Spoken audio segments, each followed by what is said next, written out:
The Sandman, Season 2, Episode 12, Death, the High Cost of Living, zooms in on something way more personal, what it means to really live and why even one day of life matters. This whole episode is basically Death taking her one day off, which she gets every 100 years to walk around as a human. And this time, her path crosses with Sexton, a former climate journalist who's seriously depressed and thinking about ending his life.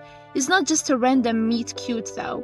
Their stories collide in a way that digs deep into loss, guilt, and the heavy stuff people carry around. From the moment Death shows up, she's kind, a little quirky, and way more grounded than you'd expect from someone who usually shows up when people die.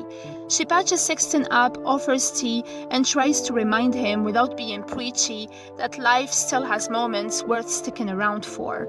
The thing is, Death doesn't have all the answers either. She's just trying to make the most of her 24 hours. She's got a to-do list, a bit of curiosity, and no real plan, just vibes.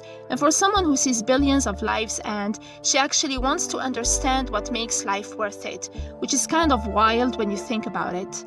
Sexton's arc is basically a slow-motion unraveling. At the beginning, he's over everything: love, politics, the planet, people in general. His breakup with Sylvie pushed him further into a spiral, but it's clear that the weight he's carrying goes way beyond that. He's surrounded by people who still care about him: Billy, Amelia, even Death.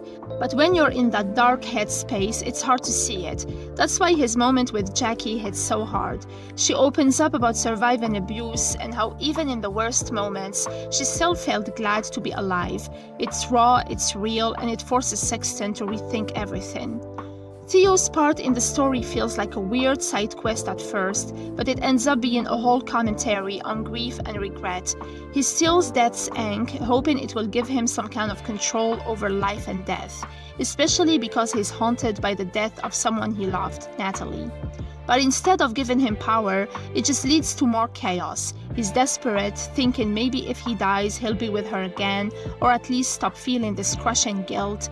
Thankfully, Sexton steps in, and Death talks Theo down. She doesn't judge him either. She's not the punishing type. She just tells him the truth. It wasn't his fault, and she never takes people. She just meets them when it's time.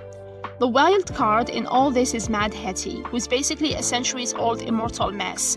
She wants Death to find her lost soul, which she once hid to escape dying. Turns out that soul is actually a photo of her daughter Cordelia. That was the piece of her she couldn't let go of. Not some magical artifact, just a memory of the person she loved most.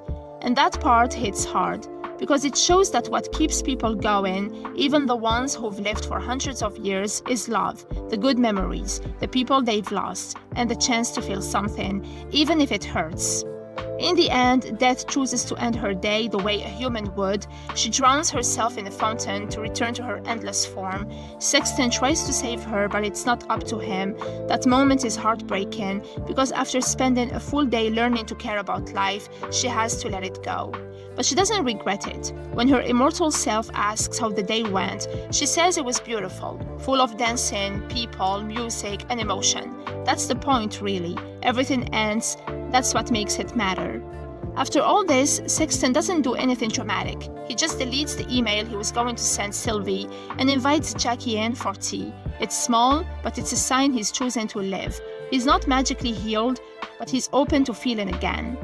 This episode isn't about solving big mysteries or saving the world. It's about how life, even when it's messy and painful and short, is still worth it.